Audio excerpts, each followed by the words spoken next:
bien, he empezado al revés porque lo más pesado es la neoplasia tiroides y vamos a ver ahora lo más sencillo que es el hipertiroidismo. ¿Ustedes ya llevaron hipotiroidismo? Sí, ok, entonces ya están bastante claros lo que es la función de la glándula tiroidea.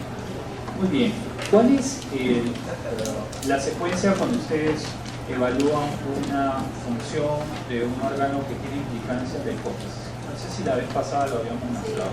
En la parte de arriba siempre estaba, ¿se acuerdan de la imagen que les había mostrado? Eran 3 niveles. El primer nivel era hipotálamo, el nivel medio era hipófisis y el tercer nivel era el órgano diana. O sea, en el caso de la tiroides, ¿cuál es el órgano diana? La glándula tiroidea. Perfecto, muy bien. ¿Cuál es el estímulo de la hipófisis o glándula pituitaria sobre el órgano diana? La hormona estimulante de tiroides, ¿correcto? Abreviado como TSH. Muy bien, ya lo tienen en claro. Entonces, si ustedes tienen un incremento de la producción de hormona tiroidea, ¿qué significa que pasa con el estímulo de la hormona estimulante? ¿Qué pasa con los niveles de hormona estimulante? Disminuyen en el efecto de feedback, pero en un inicio debieron haber estado aumentados, ¿correcto? Entonces tengan en cuenta que siempre el eje de función de las hormonas es un eje dinámico, no es estático. Muy bien, vamos a ver entonces un poco de lo que es el hipertiroidismo. En realidad las afecciones de glándula tiroidea se clasifican prácticamente como afección primaria y afección central, ¿ya? Muchas veces algunos lo clasifican como afección primaria, secundaria y terciaria, pero realmente la clasificación actual y práctica es primaria y central. Primaria se refiere a glándula tiroidea y central se refiere a una alteración que puede haber en hipotálamo o una alteración que puede haber en hipófisis o glándula pituitaria. Vamos a ver la definición, causas, enfermedad de Graves, oftalmopatía de Graves. Muy bien. Lo primero que tienen que tener en cuenta es que tanto el hiper como el hipotiroidismo son síndromes, ¿correcto? ¿Qué significa un síndrome? Es un conjunto de signos y síntomas. Ahora, ¿cuál es la importancia de evaluar un síndrome? Que ustedes tienen que llegar al diagnóstico, ¿correcto? Por ejemplo, ¿la anemia es un diagnóstico o es un síndrome? La anemia es un síndrome, ¿correcto? ¿Qué significa? Que debe tener una causa por la cual condicionas una anemia. ¿Está bien? ¿La insuficiencia cardíaca o falla cardíaca es un diagnóstico o un síndrome? Es un síndrome, ¿correcto? Entonces tienes que ver cuál es la etiología de esa falla cardíaca. Entonces cuando nosotros hacemos medicinas, usualmente a los estudiantes o internos, siempre les sugerimos que planteen los diagnósticos por problemas antes que se manden con un diagnóstico etiológico, o escriban un diagnóstico etiológico.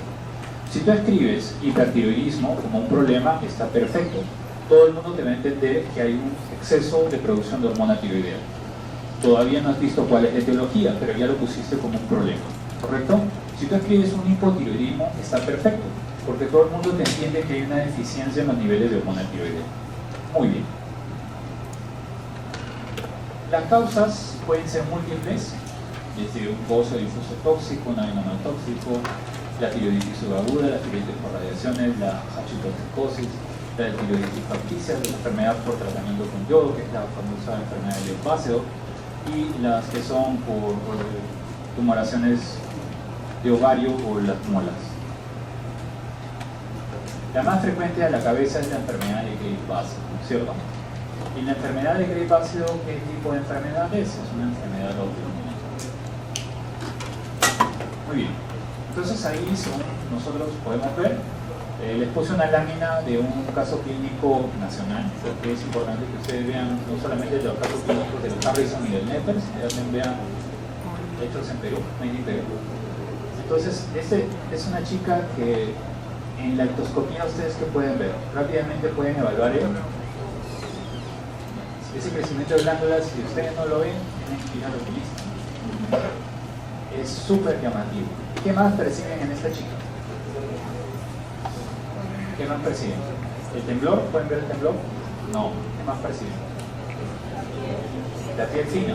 ¿Sí? Sí se puede apreciar la piel fina. ¿Qué más?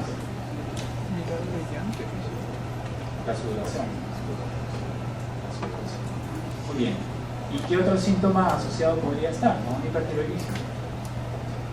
Porque a ella no la ven súper delgada, o sea, no la ven una chica muy delgada. Pero tú evalúas la delgadez o la pérdida de peso.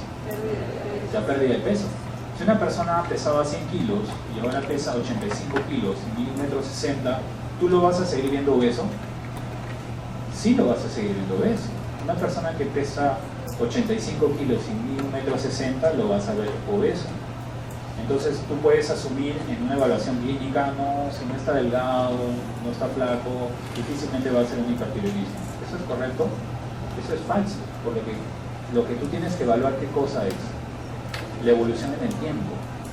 Señor, usted pesa 85 kilos. ¿Cuánto pesaba hace 2 meses? Pues todavía pesaba 110. ¿Ha habido pérdida de peso? Sí. Entonces lo que tú evalúas es la evolución en el tiempo. Hoy en la mañana también dictaba una clase para los chicos de otra universidad, no les voy a decir cuál para que no se sientan mal. Y les preguntaba cuál es el signo característico en el síndrome de Cushing. ¿Cuál es el signo característico en el síndrome de Cushing? La cara de luna llena. Todo el mundo me dice lo mismo, la cara de luna llena. ¿Ustedes se han preguntado cuántos en este salón tenemos cara de luna llena? ¿Sí? ¿Se han preguntado? Lo que tienen que ver es la evolución en el tiempo, y siempre se los recuerdo. Porque muchos de los signos o de los síntomas que ustedes les enseñan son cosas puntuales, pero no miden la evaluación en el tiempo. Una cara redonda es una cara muy frecuente en nuestra sociedad. No es infrecuente. Ustedes van a encontrar por la calle un montón de Cushing, entonces, caminando. ¿Cuál es el otro síntoma frecuente de un Cushing? El incremento de peso. Okay. ¿Cuántos de ustedes tienen sobrepeso? Entonces juntemos los dos, cara de luna llena con sobrepeso. ¿Cuántos síndromes de Cushing hay en el salón? Un montón, ¿cierto? Y si salen a caminar en la calle, ¿cuántos síndromes de Cushing van a encontrar? Lo que ustedes tienen que valorar es la evolución en el tiempo de la sintomatología. Entonces, miren, esta chica, justamente lo saqué del atlas que hizo un doctor endocrinólogo, él es muy reconocido, egresado del Hospital Loaiza como residente, era Manrique, lo van a encontrar seguramente en las bibliografías. Y no es una chica que aparenta ser muy delgada. No tiene un rasgo o una característica particular, salvo que yo les haya puesto la lámina acá. Si esta chica anda con una bufanda, ustedes no van a notar el bozo.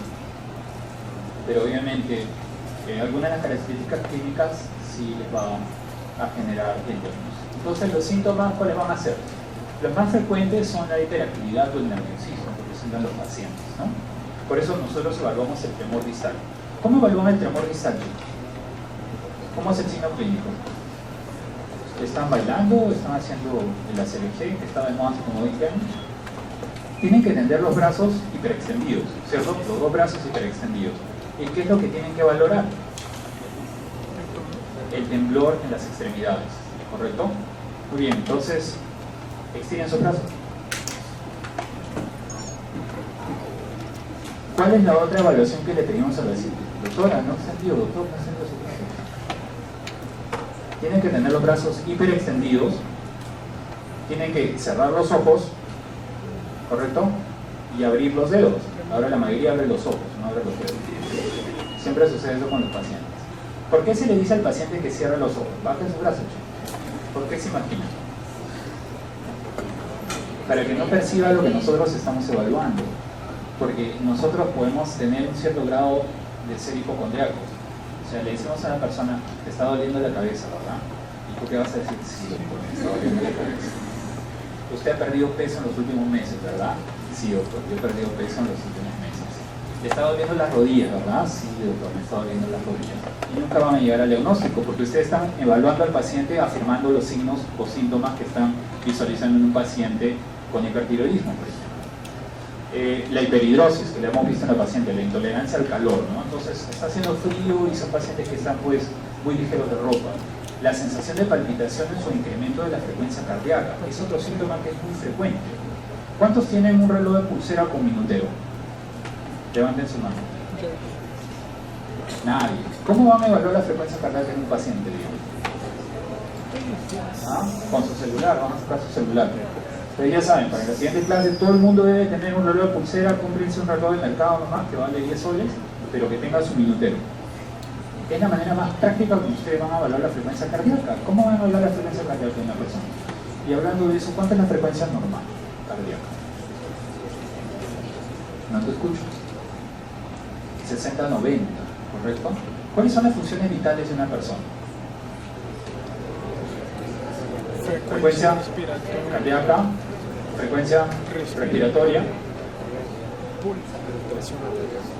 presión arterial y temperatura. No se olviden de eso, es sumamente importante. ¿Qué es lo que van a valorar acá? Si van a valorar palpitaciones, tienen que valorar la frecuencia cardíaca. La pérdida de peso, como les he dicho, la evaluación en el tiempo. Si ustedes tienen un paciente que aparentemente lo ven obeso hoy, tienen que pensar cómo se veía hace un mes o hace 2 meses, porque si no, no van a sacar el diagnóstico.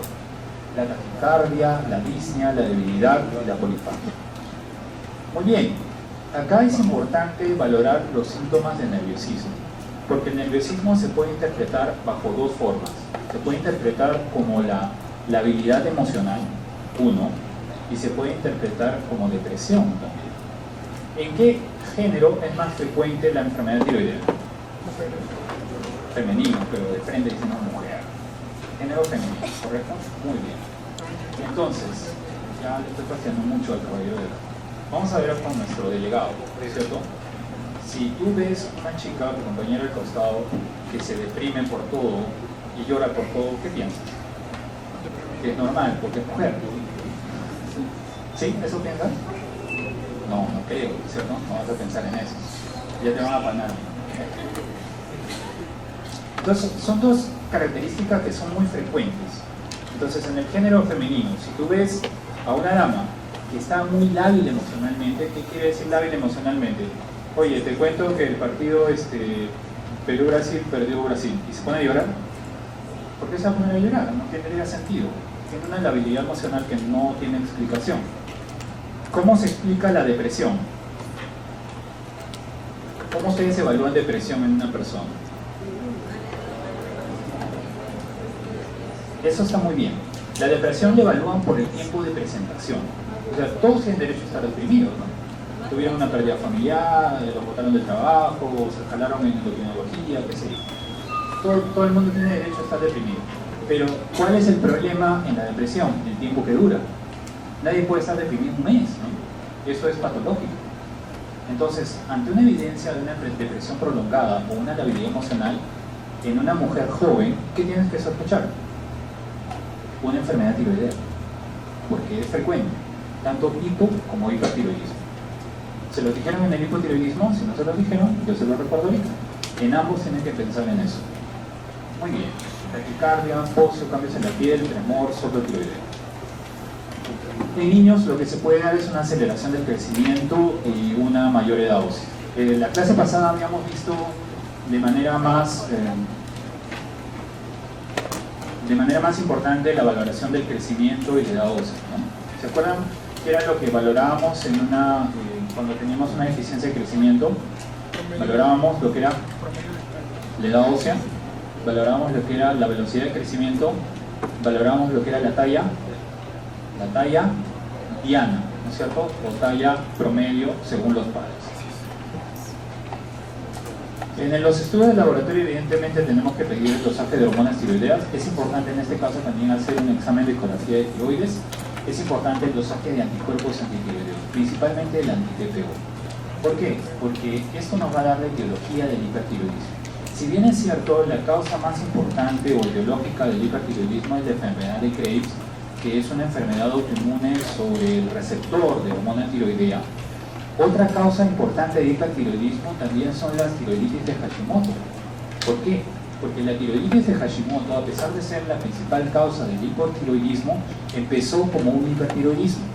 O sea, la historia natural del Hashimoto empieza como un hipertiroidismo. Es un periodo de hipertiroidismo que pasa por un periodo normotiroideo y se va al hipotiroidismo. Entonces ustedes tienen que tener muy en claro si están diagnosticando una evolución de una tiroiditis de Hashimoto desde un hiper hasta un hipotiroidismo o están diagnosticando una enfermedad de Graves. ¿Cuáles serían las características diferenciales? A ver, 3 características diferenciales entre un hipertiroidismo, Acuérdense que el hipertiroidismo, ¿qué cosa es? Vamos chicos, es un síndrome, ¿correcto? El hipotiroidismo es un síndrome.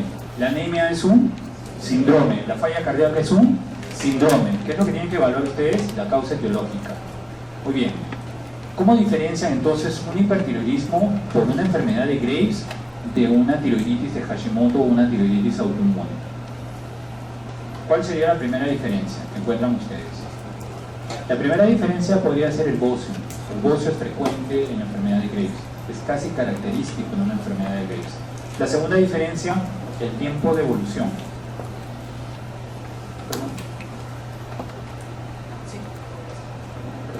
Clínicas como el exoestalmo. El tiempo de evolución también es muy importante. ¿Por qué el tiempo de evolución? Porque la tiroiditis de Hashimoto tiene un periodo corto en el tiempo de hipertiroidismo antes de que pase un hipotiroidismo. En cambio, la enfermedad de Graves va a ser hipertiroidea permanentemente, ¿correcto? Y el tercer factor importante de diferenciación es los anticuerpos antitiroideos. ¿Cómo son los anticuerpos anti-TPO en una tiroiditis de Hashimoto? Usualmente positivos, ¿correcto? Son positivos. Y en una enfermedad de Graves, usualmente no son positivos. Entonces, es un factor diferencial. Vamos a seguir avanzando. Otros estudios importantes, pero ya más irrelevantes, son la captación con yodo 131, la gamografía tiroidea y la ecografía como una condición de evaluación inicial. La enfermedad de Graves ácido, ya lo habíamos visto, es muy frecuente en el género femenino. Miren la relación de mujeres a varones, es de 5:1. Componentes de la enfermedad de Graves es el bocio difuso, es muy importante en el diagnóstico, la oftalmopatía, que nos había referido su compañera, la tirotoxicosis, que es un incremento de hormona tiroidea en sangre, y muchas veces la presencia de dermatopatía.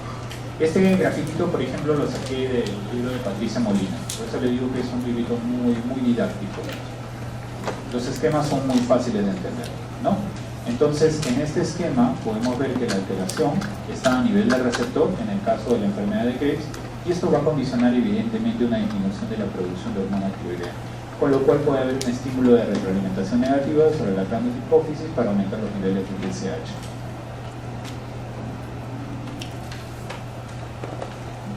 La etiología, la manifestación de una enfermedad autoinmune, sigue siendo autoinmune también en la enfermedad de Graves, pero los anticuerpos son estimuladores del receptor de TSH. La predisposición familiar en un 15%, siempre tienen que valorar el antecedente familiar.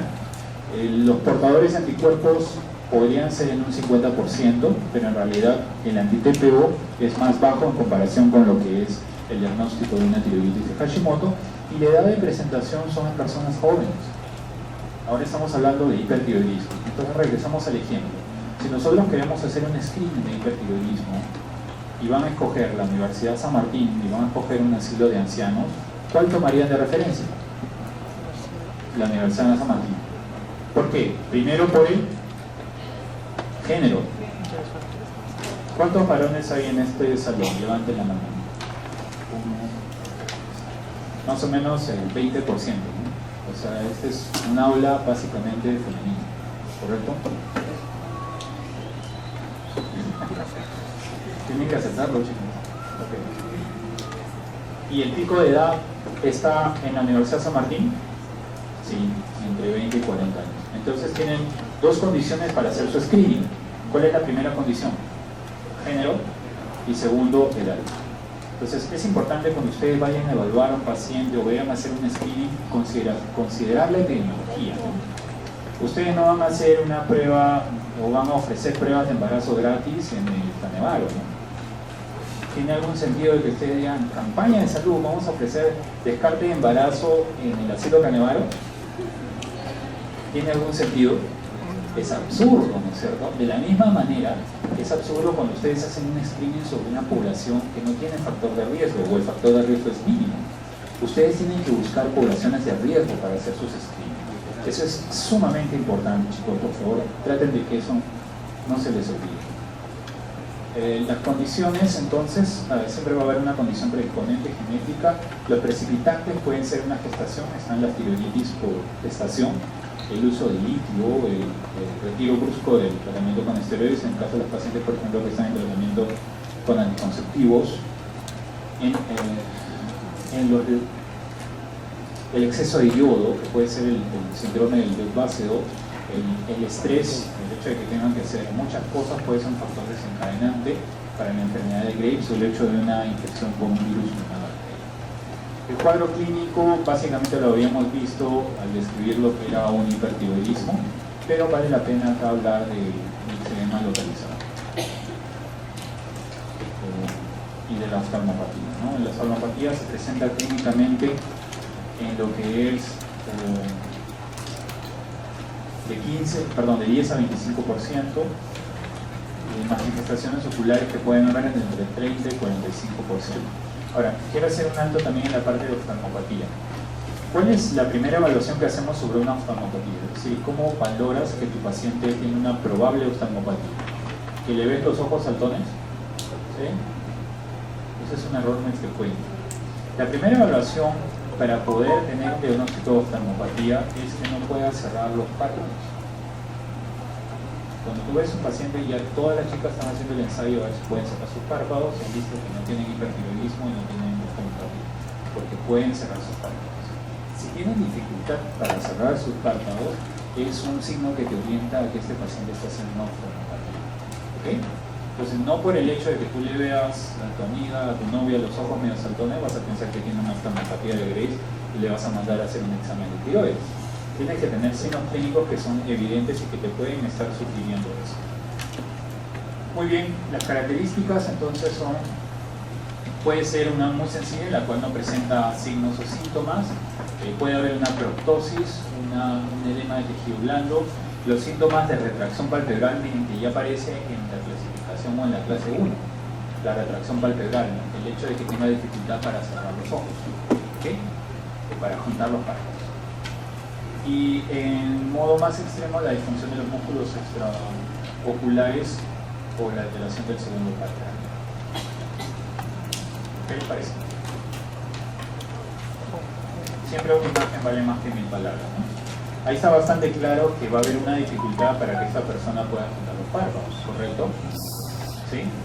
Ya algunos le están viendo el perfil a sus compañeros, pero es mejor que miren la foto, no miren los perfiles.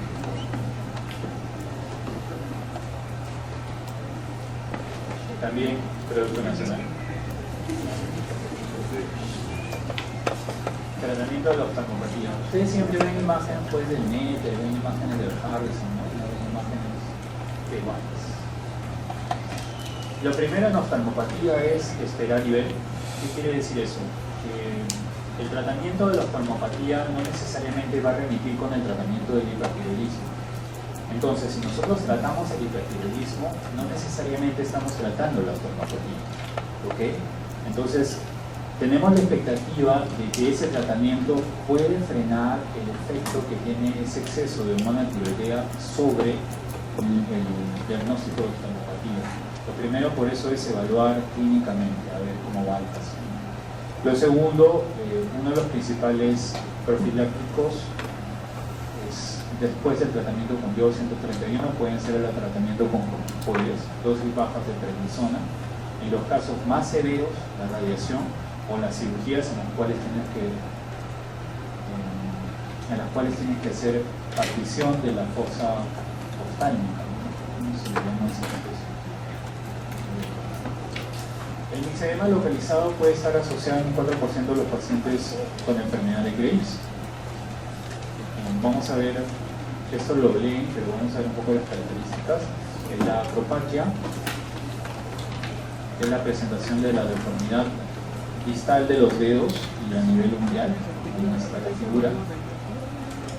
Las opciones de tratamiento que tenemos en oftalmopatía, en enfermedad tiroidea, hipertiroidismo, usualmente por enfermedad de Graves, es la cirugía, el tratamiento médico y el tratamiento con yodo 131.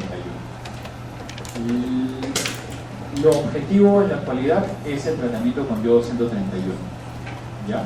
Básicamente está abolido el tratamiento quirúrgico en diagnóstico de hipertiroidismo. El objetivo del tratamiento en el paciente con hipertiroidismo es llevarlo al hipotiroidismo. ¿Por qué? Porque es más fácil controlar un hipotiroidismo con reemplazo de hormona tiroidea que controlar un hipertiroidismo con medicamentos antitiroideos. Entonces, el objetivo que nosotros vamos a tener del tratamiento con yodo 131 va a ser, aunque ustedes no lo crean, y según lo que dicen las guías, llevarlos a un hipotiroidismo.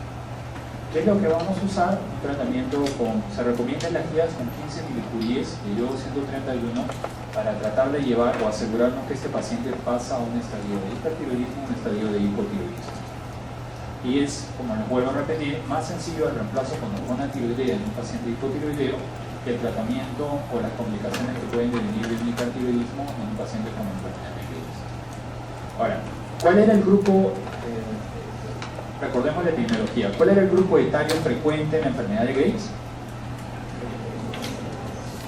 A ver, les vuelvo a preguntar para que se despierten. El grupo etario frecuente en la enfermedad de Graves es entre 20 y 40 años. ¿Cuál es el género frecuente? Femenino. ¿Cuál es la edad reproductiva en una mujer?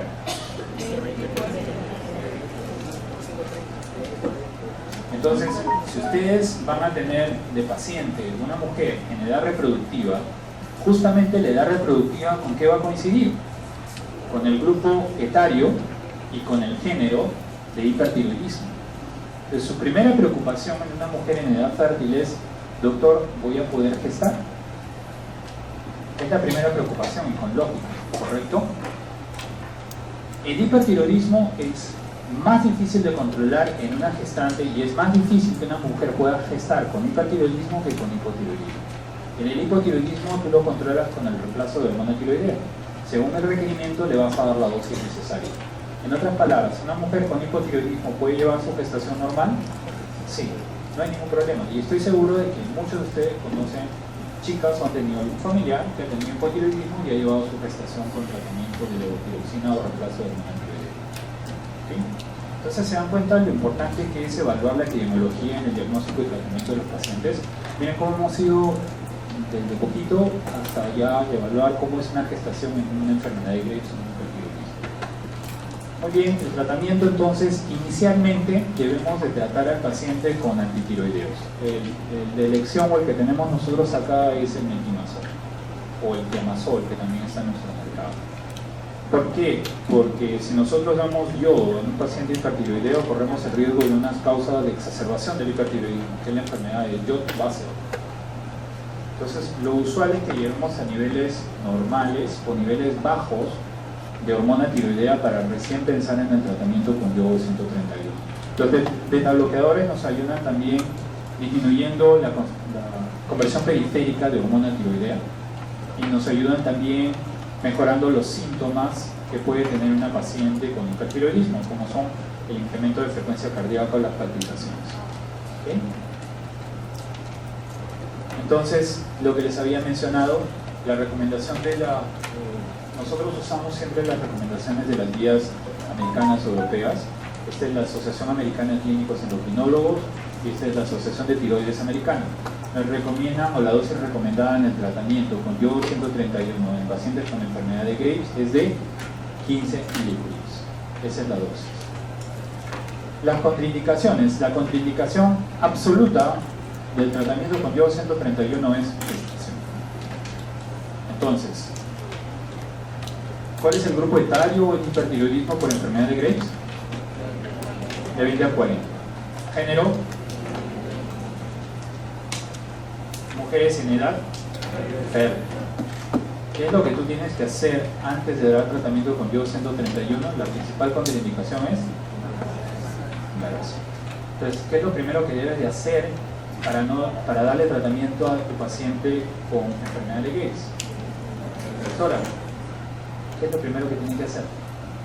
Si le va a dar tratamiento con yodo 131, ¿qué tiene que descartar? Gestación. ¿Correcto? Entonces, lo primero que tienen que hacer es descartar una gestación. ¿Por qué? Porque es la contraindicación absoluta. Otras causas del hipotiroidismo también son el hipotiroidismo subclínico. ¿Les comentaron sobre hipotiroidismo subclínico? ¿Sí? ¿Hicieron la clase?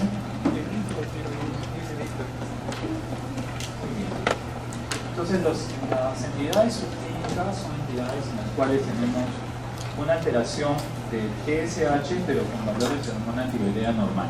En el caso del hipotiroidismo subclínico tenemos una disminución de los niveles de TSH, perdón, incremento de los niveles de TSH con T4 libre normal. Y en el caso de un hipertiroidismo subclínico tenemos un incremento de los niveles, disminución, perdón, de los niveles de TSH con T4 libre normal. Estos son los estadios subclínicos. Recuerden que es una condición que puede pasar desapercibida por ser un diagnóstico basado en parámetros bioquímicos. Es decir, mientras ustedes no tengan un resultado de laboratorio, no pueden hacer el diagnóstico de los estadios subclínicos. ¿Correcto? Muy bien, es un diagnóstico bioquímico. Igual la mayor prevalencia sigue siendo en el género femenino.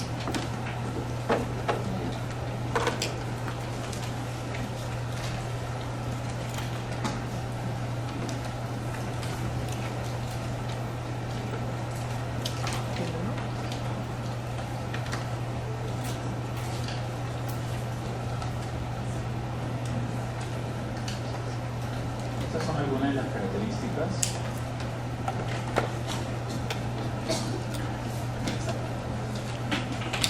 Es más frecuente en las enfermedades subclínicas en adultos mayores, ¿ya? Y ahí hay una de las consideraciones cuando debemos de tratarlas, ¿no? Miren que el grupo etario es diferente cuando vamos a tratar de abordar el tratamiento.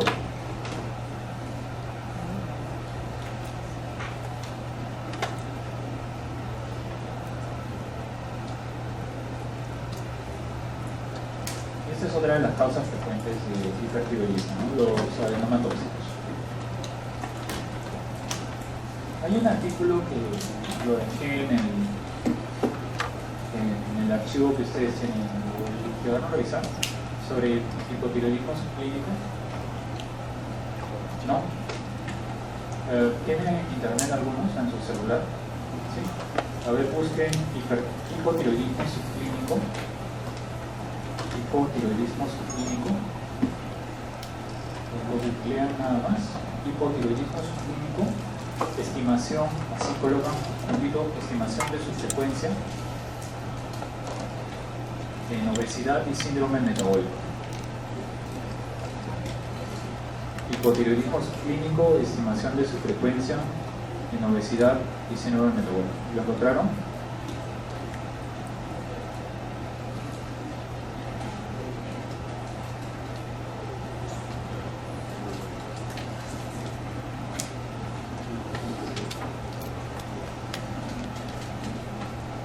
Sí, está en mi acceso.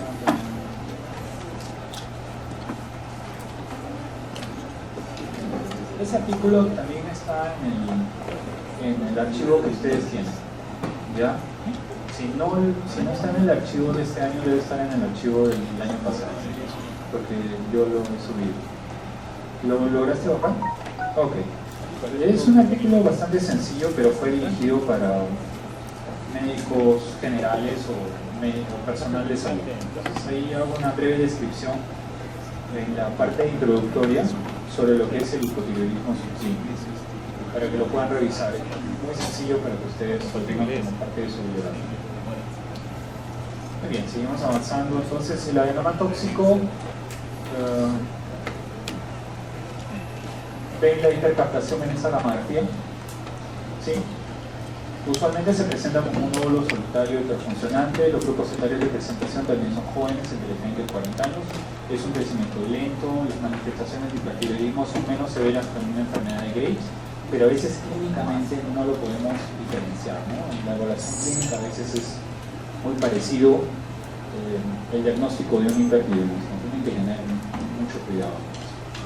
El bocio multinodular tóxico, y también existen estadios de hipertiroidismo transitorio por tiroiditis subaguda, que pueden ser asociadas a infecciones bacterianas o afecciones virales. Las tiroiditis postpartos y las tiroiditis silentes, en las cuales se da también muchas veces de forma transitoria. La crisis tirotóxica, ¿no? ¿Qué cosa es la crisis tirotóxica? Es la exacerbación, es una crisis tiroidea, es una exacerbación mortal en el hipertiroidismo. La mortalidad llega de 20 a 30%, se observa con mayor frecuencia en los pacientes con la enfermedad de Graves no tratada, ¿no? En la actualidad es muy difícil observar una crisis tirotóxica porque ante la presencia de síntomas rápidamente ya se evalúan o se tratan a los pacientes. Todavía se puede dar, pero en provincias, no en las grandes capitales, en provincias sí se da. Los desencadenantes más frecuentes pueden ser las infecciones postquirúrgicos, el tratamiento con yodo, el tratamiento con amiodarona, que se utiliza para el tratamiento de arritmias cardíacas o fibrilación auricular, facticia por algún fármaco o alguna condición asociada. En pacientes que hacen cetoacidosis, todos son factores de estrés, ¿no?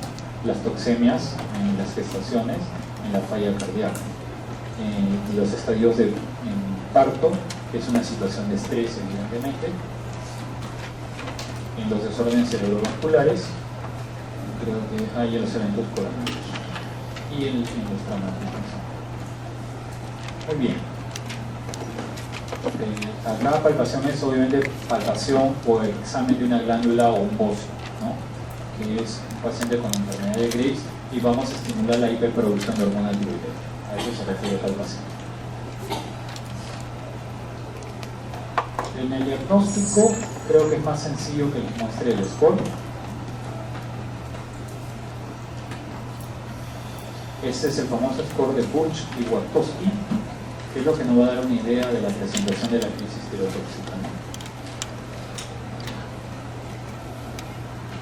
Estos son los parámetros que deben de seguir, desde la temperatura, eventos cardiovasculares, historia de precipitación y alteración del sistema nervioso, hasta eventos o un criterio de evaluación gastrointestinal o disfunción hepática.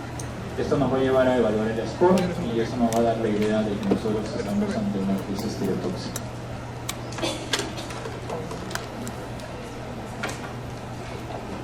El diagnóstico por laboratorio, vemos elevados ambos niveles de hormonas, tanto la T3 como la T4, y una supresión de TSH. Hiperglicemia, puede haber también estadios de hipercalcemia y transaminasas elevadas. ¿Cuál es el tratamiento? La corrección del hipertiroidismo, estamos hablando en este caso de las crisis tirotóxicas, normalización de la descompensación hemodinámica, corregir el factor desencadenante. La descompensación hemostática, necesitamos un tratamiento intensivo de la deshidratación. ¿Se acuerdan de la lámina inicial que mostramos de la señorita que tenía el hipertiroidismo? Puede haber una deshidratación severa por perspiración aumentada. El tratamiento con beta bloqueadores, el más común o el más conocido es el propanolol. El tratamiento de la hipertermia o de la fiebre. El tratamiento con corticoides, el tratamiento de la fibrilación auricular que puede presentar nuestra paciente. ¿Cuánto es lo máximo de frecuencia cardíaca que han visto en un paciente? ¿Han evaluado frecuencia cardíaca ya en sus hospitales? ¿Sí? ¿Cuánto es lo máximo que han visto? ¿A cuánto puede latir como máximo el corazón? Bueno, a mí lo que me tocó ver es 180 por minuto. Justamente en una paciente con hipertiroidismo no compensado, pero no llegado a criterios de crisis tirotóxica. En conclusión, es un síndrome clínico, recuerden eso siempre, resultado de exposición a niveles aumentados de hormonas tiroideas. La enfermedad de Graves es la forma más común del hipertiroidismo. La oftalmopatía de Graves se presenta en un 10% aproximadamente y la primer tratamiento debe ser una conducta expectante. El tratamiento puede ser inicialmente con antitiroideos, pero siempre buscamos llevar a un tratamiento con yodo 131 para buscar un hipotiroidismo en la mujer que ha sido diagnosticada con enfermedad de Graves. Las crisis tirotóxicas es una exacerbación mortal del hipertiroidismo. Muy bien, chicos. Creo que estamos en la hora. Nos falta todavía una clase, ¿no? Próxima semana. La próxima semana. O ahora es La clase ya la tienen colgada. Yo le he puesto solamente que sin audio para poder explicarla, pero ustedes ya la tienen con audio.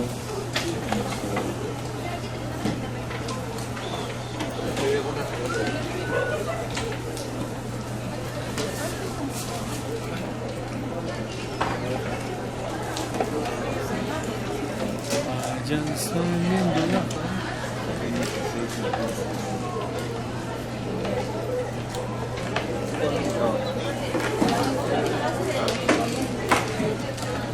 Tranquilo. Ya te entendiste.